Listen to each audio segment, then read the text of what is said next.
the animal world's superstars, the so-called Big Five.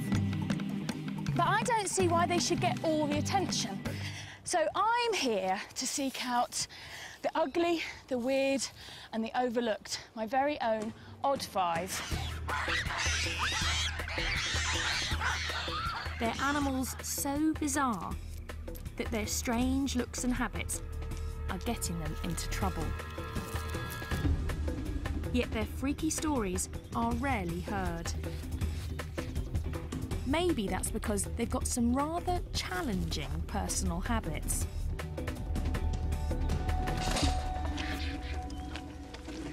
Like vultures that feast on dead and sometimes decomposing bodies. That's half a cow. It's a little bit smelly as well, I should add. But this gruesome diet is now killing some Cape vultures. Look at the wingspan on that! They're being accidentally poisoned.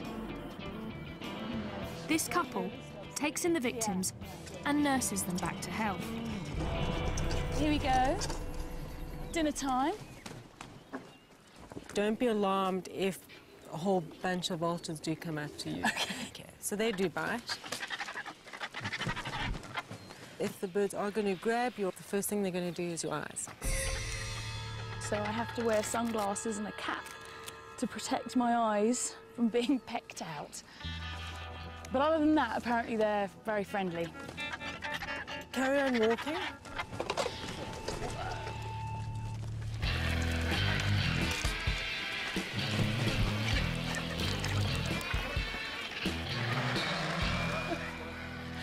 I love all the argy-bargy. Hissing and strutting and posturing. Just careful, careful, careful. Just had a finger. That is not for tea. Ayla over there, her speciality is to go in and quickly grab the liver. She loves the liver. Really? Just like Hannibal Lecter?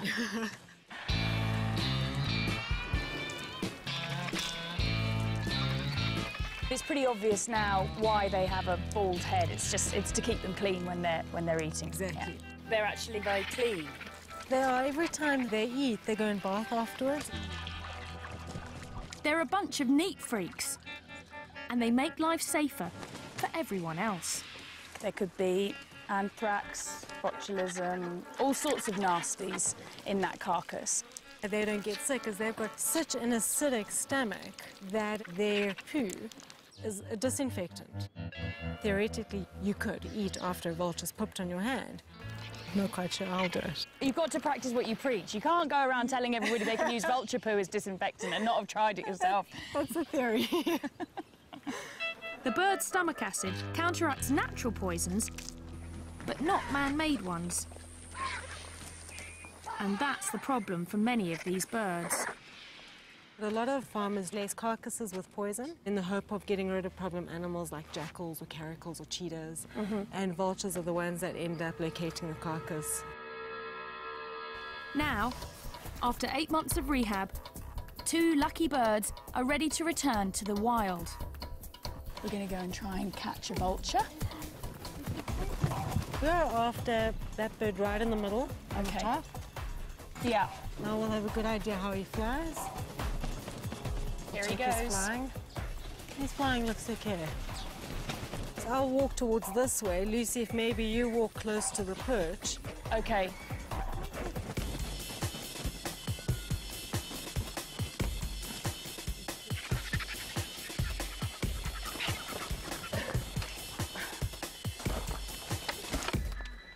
Well, he's quite a small guy. Do you want to try and grab him?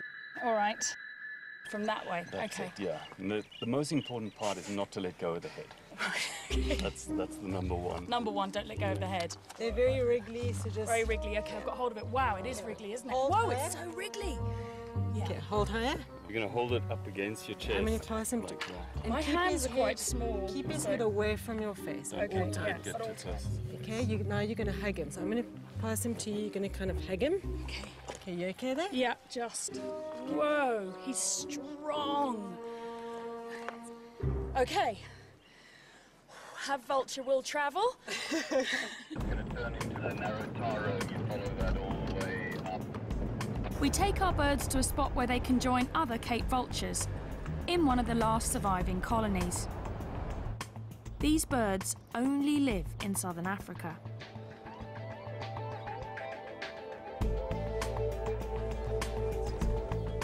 Let's give these birds their freedom then. Cool. Here you go. Time to go. There you go. Look, it's time to be free. This whole area, it's all for you again. I can't really believe it. No. There we go.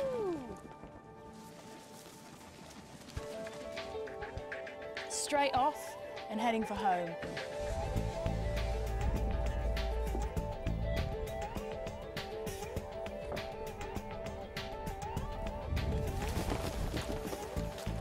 While many vultures nest in trees, Cape vultures are particular. He's heading straight for the cliffs. They only nest on high cliffs like these. And there's only one way I can see how they do it.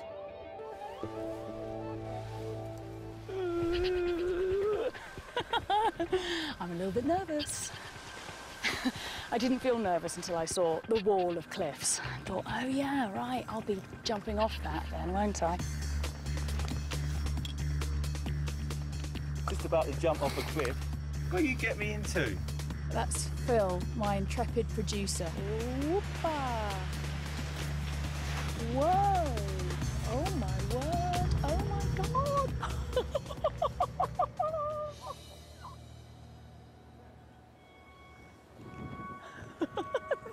They're gone, and there's two vultures. What people know about vultures is that they're fantastically ugly, but what people don't really know is that they're the world's highest flying bird. And in fact, one vulture even crashed into a jet at 37,000 feet. I'm hoping we don't have to go that high. We won't be going that high, will we? No, not today. You promise? Okay. Paragliding reveals how surprisingly curious and social the vultures are. You can see the birds coming out and joining them already. Oh, wow. They get to know you and they actually enjoy flying with you, so they'll follow you around. To sort of play with you. Yeah. Combination of nervousness and excitement, the likes of which I haven't had ever, I don't think. All right, we're gonna go. Okay. And let's go.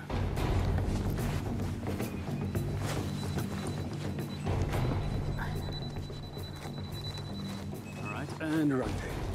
Run. Yeah.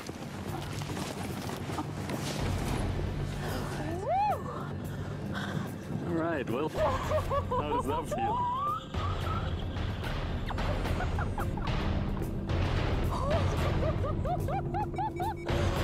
My knuckles are white.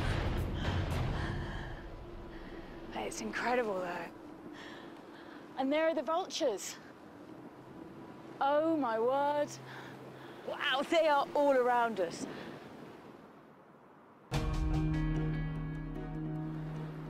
And they do seem like they're hanging around with us, enjoying the ride.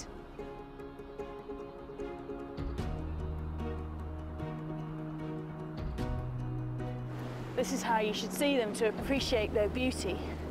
And their extraordinary skills. So this is the perfect introduction to South Africa. South Africa is made up of all sorts of different micro-terrains, each with their own peculiar creatures. These cliffs are one of those unique hotspots. I can see right over the cliff where they're nesting now. It's 25% of the world's Cape vultures are nesting in these cliffs. Vultures are paying a high price for their taste for dead flesh. And now, even their keen eyesight is getting them in trouble.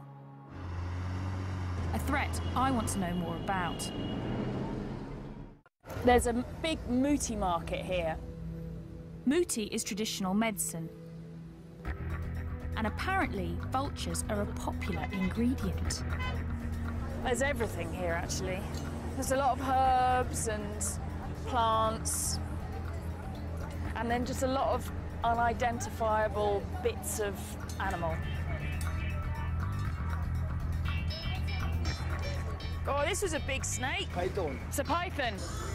Is that a cheetah or a leopard? Here you've got a whole baboon. That's what. You've got a lot of stuff, haven't you? Yeah, we have a lot of stuff. This is the wheels for the vulture. That's a wing of a vulture. Yeah. Oh my God. Okay.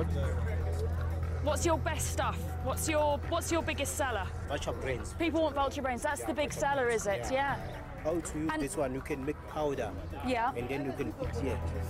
And Okay. then you can smell. It helps so you can see to the future, you can see what's coming, and they can give you this to open up your mind. Dimi was once a student of all this, and I've asked her to be my guide. Also, it's good for gamblers. Yeah, it's good for the lotto. The lotto number. Lotto number. Right, okay. As if it wasn't bad enough that they got farmers poisoning them, they're also getting their brains sniffed in order to win the lotto. The belief is that the traits of the animals transfer to the buyers. The vulture's got amazing eyesight and makes you be able to sort of see into the future. Dimi, can you help me?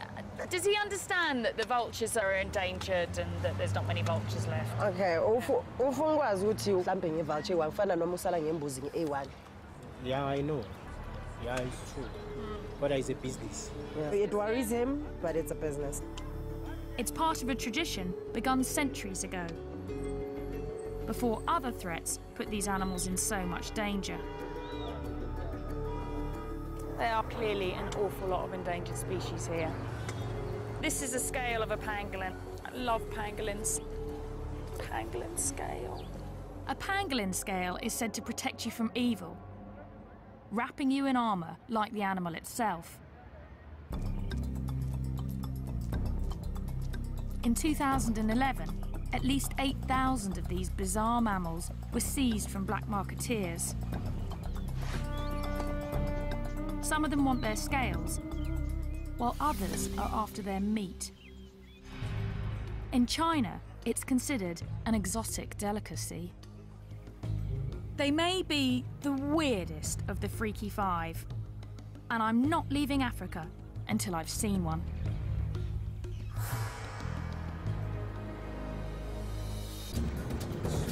Finding a pangolin is turning out to be a real challenge. So I've been kidnapped by Louise Joubert. She's got my favourite animal. She's a pangolin, which is a funny little scaly anteater with a very, very long tongue and a very smelly bottom. But Louise seems determined for me to see the big five first. Obviously, you understand I wouldn't normally be interested in lions, but I'm actually quite scared to say no to Louise. They're big lions, aren't they? They're big.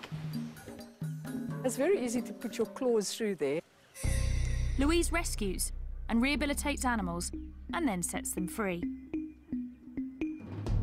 Oh, we've got pangolins to see. Come on, we've got pangolins to see. Enough with the celebrity animals. Oh my word, it's a rhino. What's it? It's like, do you think my hand's food? Louise, I want to see the pangolin. I want to see the pangolin. Take me to the pangolin, please. Wild dogs. What do you think, Munchkin, eh? What do you want? Do you want to go and join them? Do you want to go back to nature? No, definitely. Slightly mad place, really, isn't it?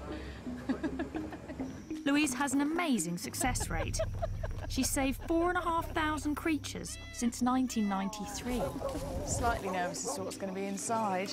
This is a very strange house. We've got funny little animals. And in this bedroom, we've got a load of ostrich chicks. Now I'm going to get to the pangolin. This is the pangolin's bedroom. This is the pangolin's Pangolin's bedroom. got his very own bedroom.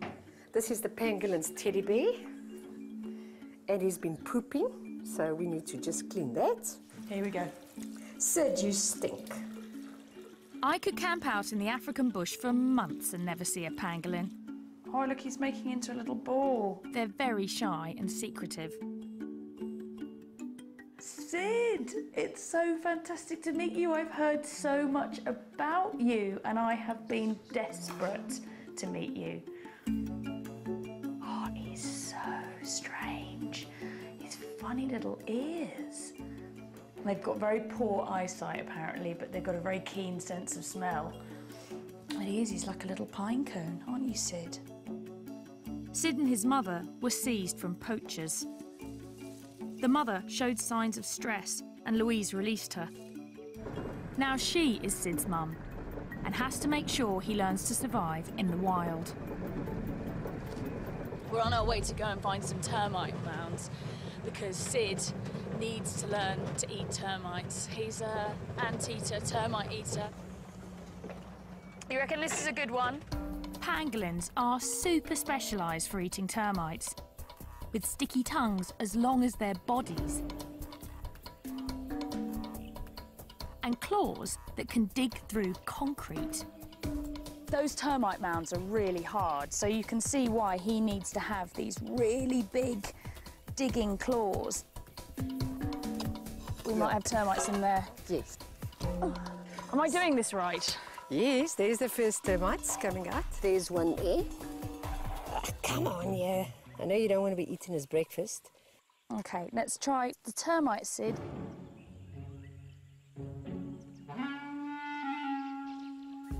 Come on, Sid, there's a termite.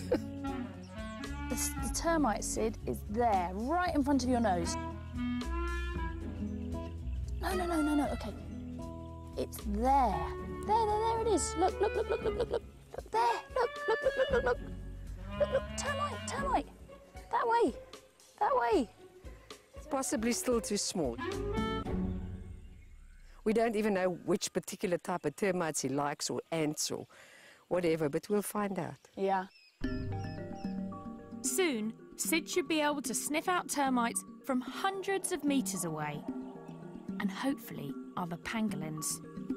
They communicate to each other by leaving scents from a gland in their bottom. And that's how it smells very bad to humans, but it probably smells fantastic to other pangolins. And so this just must be a crazy amount of new smells going on out here. See how he can curl like that into a ball? That's their defense, is that he can curl right up like that. It's the perfect time for Sid to start hunting for termites. They're emerging from their underground hideouts because the rainy season is starting. Look at that, big storm.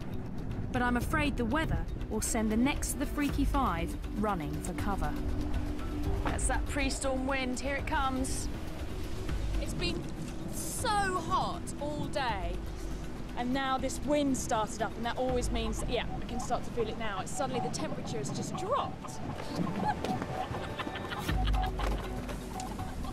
I might go inside the car, actually. And now there's a hailstorm. Even the weather's odd. And it's going to make finding the crazy lizard I need to see next a little bit insane.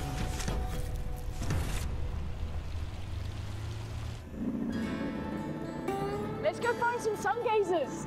We've travelled in search of this incredibly rare lizard, and hardly anything is known about it, except for the fact it's called a sun gazer. That's a burrow. That's another burrow there. My guess is that means it likes to gaze at the sun. What? Oh, lightning! There's no sun gazers, but there's a lot of lightning. If we were looking for lightning gazers, we would have chosen the perfect day. Sun gazers sell for crazy sums on the illegal pet market. Rain! And I want to see what's making them so popular and getting them into trouble. The lizard guys are here. I've got 3 experts to help me coax a sun gazer out of its hole. He's shivering. It's shivering shit. I know how you feel. Shivering, Lucky Lucy. Yeah, exactly. We can try and call them out, if you want. Do you do the call of the opposite sex? Yeah. You've got to have a very sexy call, haven't you, to get that sun gazer out of its hole today? It's coming out. No way.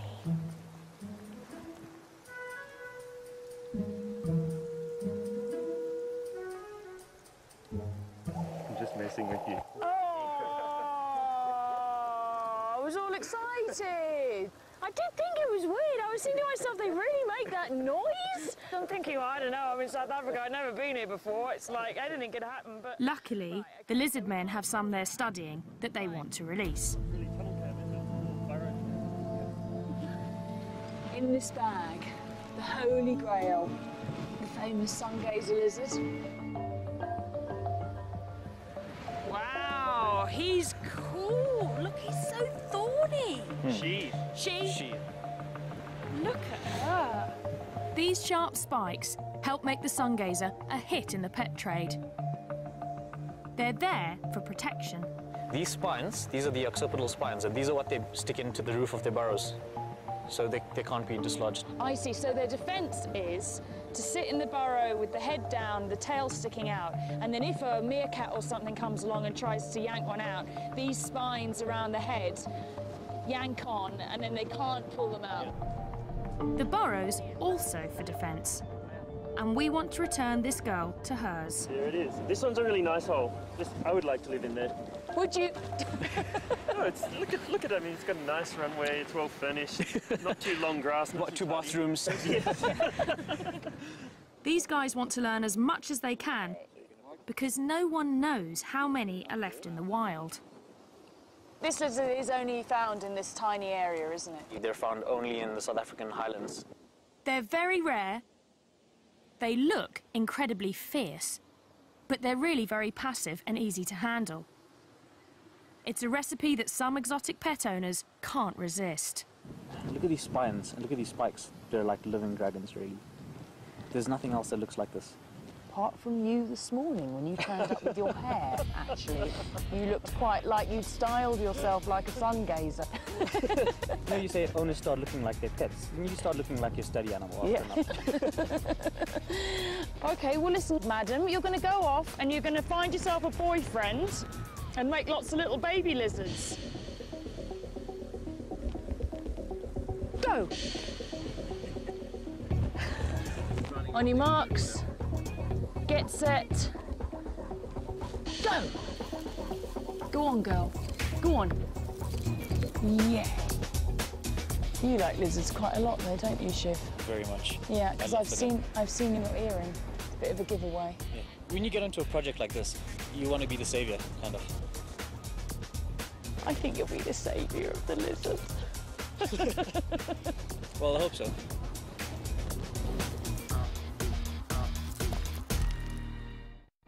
Burrowers like the sungazer are found all over South Africa, where protective tree cover is in short supply. There's the aardvark, an anteater with the snout of a pig, the ears of a rabbit, and the tail of a kangaroo. They can weigh as much as a human. Aardvark burrows are often taken over by the honey badger. But the honey badger doesn't give a damn. He's such a badass. But for one of South Africa's oddballs, its protective burrow is turning into its tomb.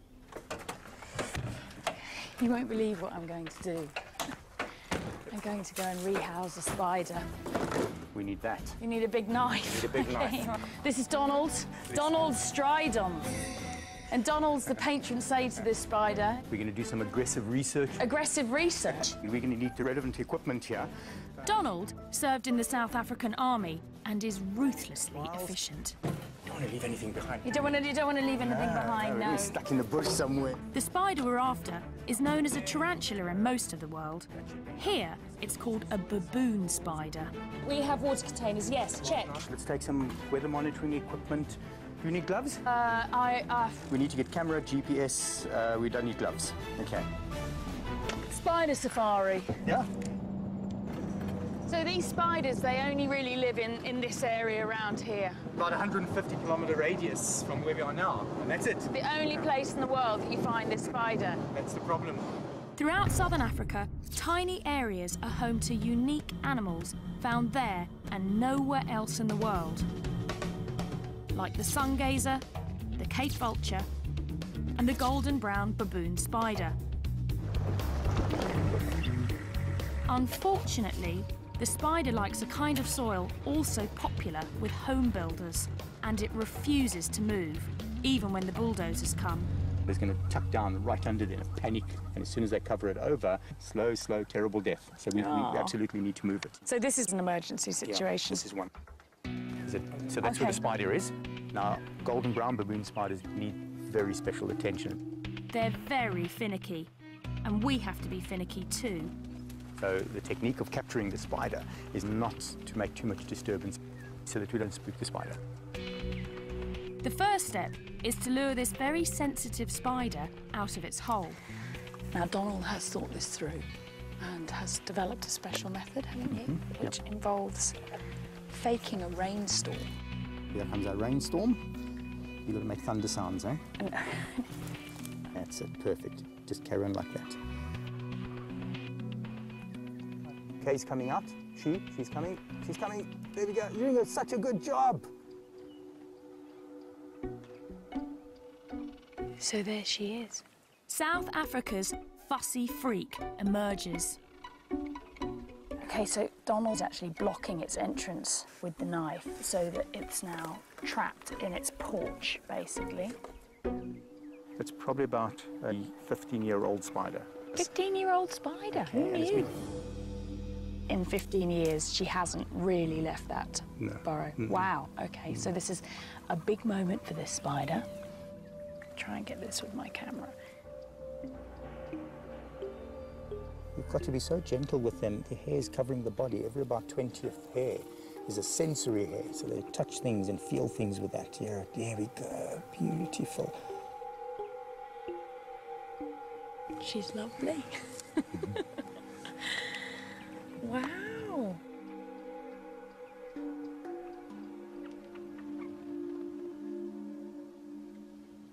She's kind of on your hand already. Is she really already? Yeah, you hardly feel it. You know. I can feel it, yeah. Wow. I'm slightly worried she's going to run into my shirt sleeve. She won't run too fast. How long does it take for the spider to build this hole? Took it about 5 to 7 years. That's incredible. I totally understand why it wouldn't want to move. The hole is the spider's life's work. It won't simply dig another once we move it. So that's half the job? Less than half. You need to get a mould of that hole. If you don't shake it properly, it doesn't foam nicely. Yeah. Now Donald is making it his life's work to figure out exactly what the spider likes. That's it. Ooh. Okay, we need to get a GPS reading here. We need to get weather conditions. Donald's quite serious. 24 degrees, 22 minutes. Yeah. So how many spiders do you think in total there need to be relocated here? Well, looking at the map and how many houses are going to be built here, with each house there could be at least maybe 2 or 3 spiders. So multiplied by 200, 300 houses. It's a lot of work. Donald could end up doing this 1,000 times. Meanwhile, our finicky baboon spider still needs a new home. We should use this area. This is our spider's home. This is what was underneath. And we're going to start making a hole for her in the hope that she'll continue and make the rest of the boot. Yep, exactly. Okay, so what direction? We were 24. What do you say about that spot? Donald has learnt to be as fussy as a spider, having to try and rehouse. How many have you tried? And I hate to say failed, but I mean it's... Probably about close to 50 that we've worked with. 50, yeah. 50. Of the 50 spiders, just one has accepted its new home. Right. We have a whole bunch here that we have in captivity. They're all waiting for homes. So until we find what the recipe is. And you've got to be very careful about what you're doing here, ma'am. Really? Lucy, yeah, you're scraping the hole wider and wider. That's no good. You see what you've done there? You've messed it. I have... Oh, my God, I've ruined it. So I have to start a new hole. Okay, now look what I'm doing. The spoon has been taken away from me and handed back to the master. There's only one master, and that's the master. Such love. Would you like to do the honours? I would love to do the honours. So I'll just put it straight into your hand. Okay. She is a really beautiful spider, actually. Okay, so I'm going to try her face first. Let's see if she accepts it. Look, you got to... new home. You just realise there's something there. There's something there. So we can just guide her. We'll have to guide her because it's not her home. She can Go accept into it. your hole. Hey, she's accepting it. Well done. Excellent. That's so cool. I'm so happy. If all goes well, she'll be here for another decade, where her reclusive life won't get her into any trouble. Well, only another 999 to go. I'm betting Donald will move every single one.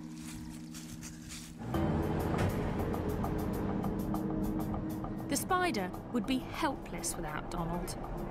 But the last freaks on my safari help each other.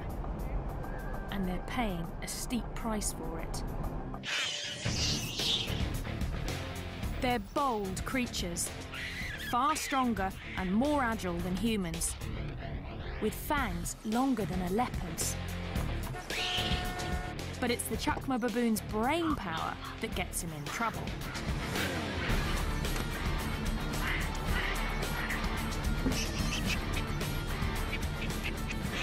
They can work together in raiding parties of as many as 100.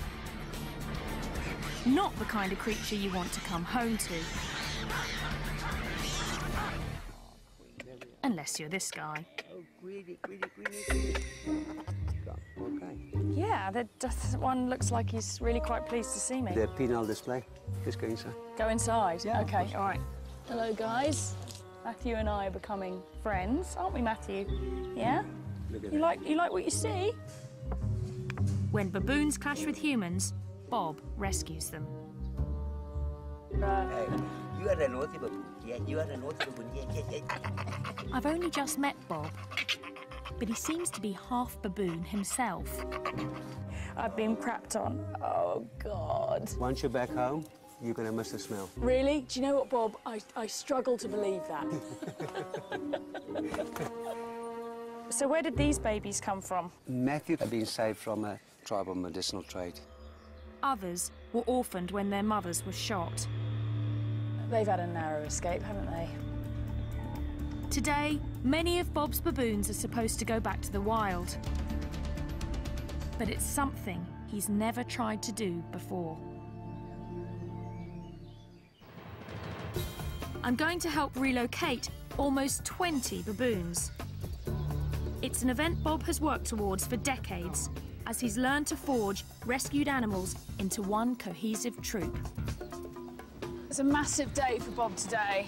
Like a sort of baboon wizard, he's collected a group of unloved baboons that have all come from different horrific situations and rehabilitated them here. And today's the day that we're going to dart them and move them to their new enclosure. It's the final step before these exceptionally smart animals are released for good.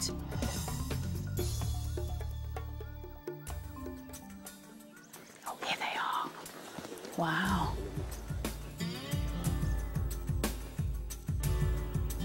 Look at these eyebrows now. Yeah, his eyebrows are wagging up and down. Yeah, we believe that they are real psychological experts. Make eye contact and they can read your soul.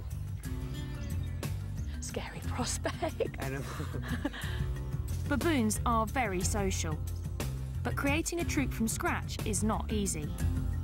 You need the right mix.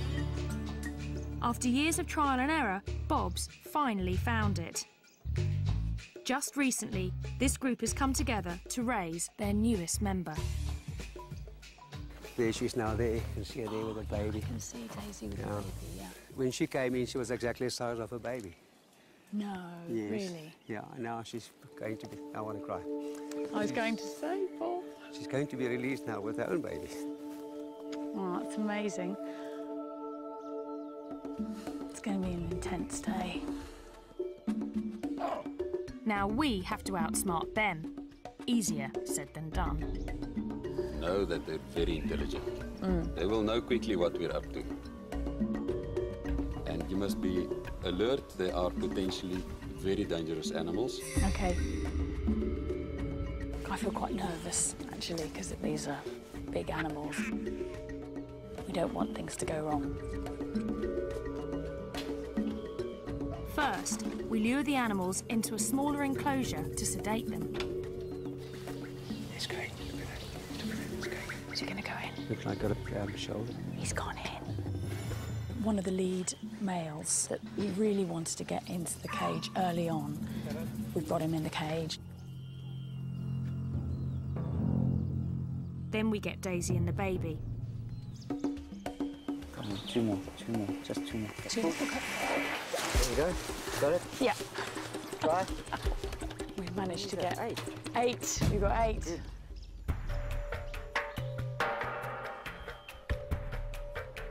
He's so jittery about seeing a gun, you know, because they've been shot at so many times. And Some farmers here shoot to kill any baboon they spot on their property.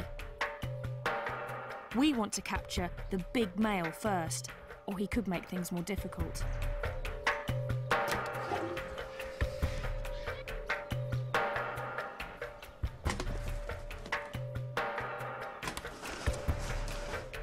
It's really tense. Go for it. Baboons are known to form really strong friendships. I think it's very sweet the way they're all cuddled up next to each other to go to sleep. OK, so now they're under. It's safe for us to go in. To get to the sedated animals, the team has to enter the larger pen, where the rest of the troop is anxiously watching. We're going to get them out as soon as possible. But stand by, Lucy. If something happens, you must pull at the door. OK.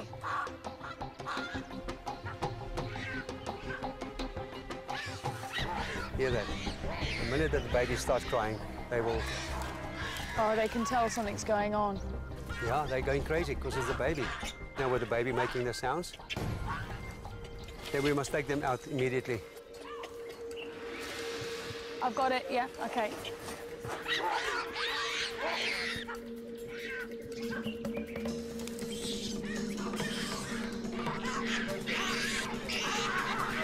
We take away their leader, and the troop really goes berserk.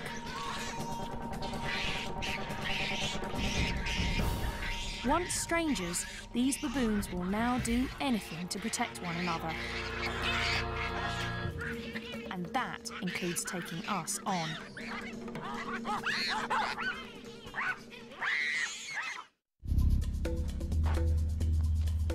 It takes half a day, but we manage to sedate the troop.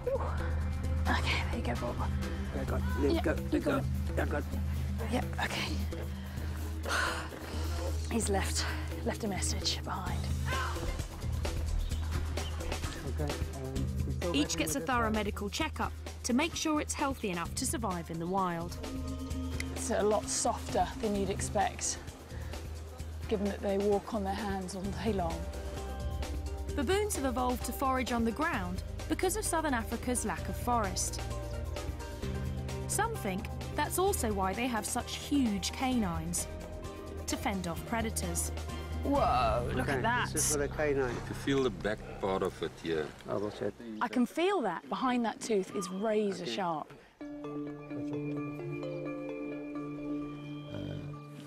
Wow. Okay, can you hold it, Liz? Oh my word. You got? Yeah, I've got him, yeah. Okay. At last, they're ready to go. So we're putting the baboons in these boxes so that they can be easily transported to the site where we're going to release them. What's going on, eh? You and Mum are going to wake up somewhere completely new and then you're going to be wild. You're going to grow up to be a wild baboon. Yeah, that is... Okay, there we are. Right. Well done. First stage, all good. Bob has found the baboons a home on a nature reserve 80 kilometres from the nearest town. This is the new home. Have you chosen baboon heaven? Absolutely. This is the ultimate baboon habitat. Yeah. We need to make sure the baboons will stay together, so we'll first release them into a temporary electrified enclosure. That's just so that they get used to this area and stay as a group. And then, after a couple of weeks, I'll turn the electricity off, build some bridges so that they can then expand beyond the fence, and then eventually the fences will come down and it'll just be them in the wilderness. Here comes the big boy. Look at them pulling in the pipe. The baboon's got hold of the pipe. 19 baboons in these boxes that would have died or led some horrible, grim existence as pets. And they are about to have their first taste of freedom. And everybody's very excited. No one here has ever done this before. We've got Daisy and the baby in here, and they're going to go in first. Are you guys ready? Yeah. Here comes Daisy, guys. Here comes Daisy. Woo! There she goes. They're kind of looking around like, what the hell happened there?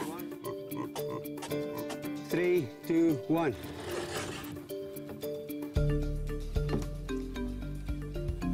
Look at that. Emotion is running very high. Yeah. There you go. Yes, look at that. These ones are lively. It's not just the humans who are emotional. The baboons in there can see that there are other baboons that are free on the other side, so it's all getting a lot more exciting now. Wait, there's a baboon coming. Ooh, very quick, very quick, quick, quick, quick. We released the entire troop without a hitch. 2 more happy customers. Well, almost the entire troop. He's not going quietly. We've got to get Matthew out. Whoa! Whoa! Are you ready, guys? This is the alpha. Look at that.